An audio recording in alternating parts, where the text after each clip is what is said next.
Romo and his men cope with the rhythm of the war, tens of millions of people throughout Vietnam prepare for the country's most important holiday, the Vietnamese Lunar New Year, or Tet.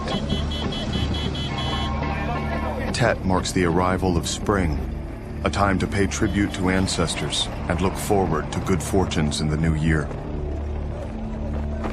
Since the start of the war, it has also marked a time of peace, when all sides observe a 2-day ceasefire.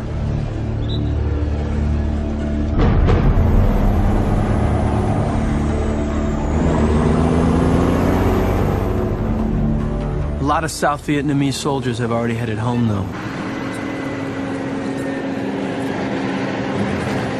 But these past couple days, command's been trying to call everyone back.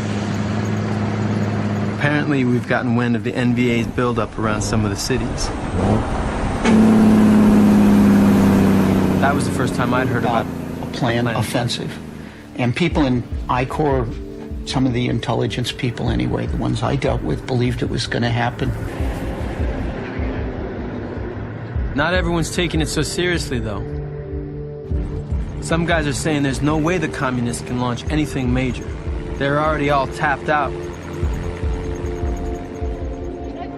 But I'm not so sure about that. From what I've seen fighting these bastards in the bush, they're smart as hell, and they don't give up.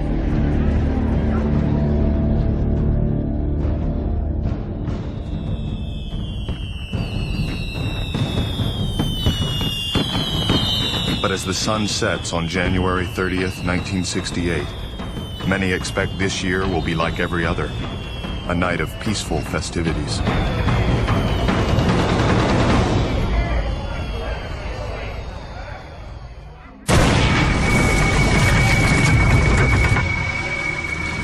Quadrant 372, verified.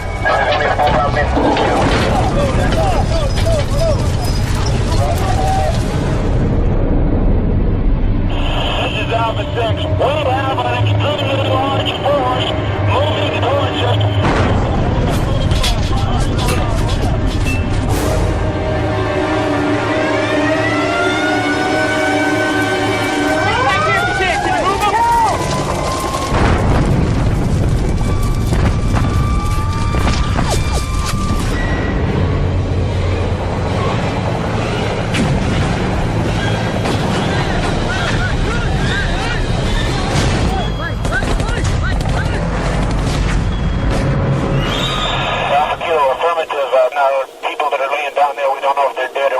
All of a sudden, the radios start going crazy.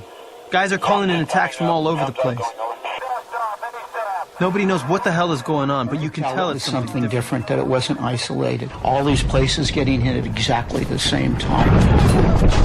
You just sit there and listen, and it's like listening to a radio program, except that it's reality.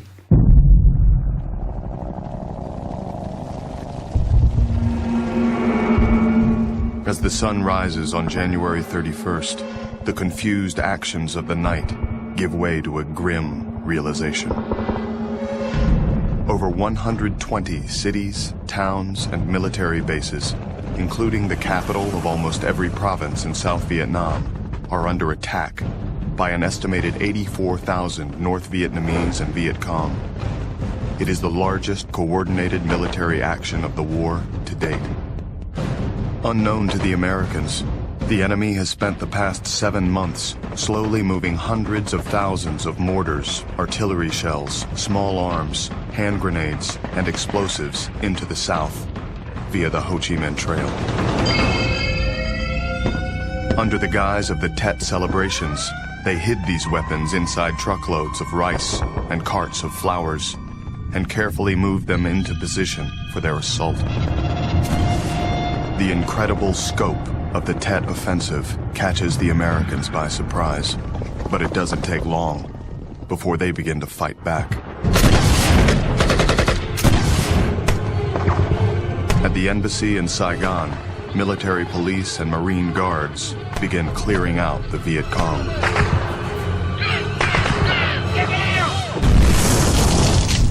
Just outside the city, at Tan Son Nhut Air Base, 905 U.S. ground troops engage in close quarters combat with 1,200 NVA.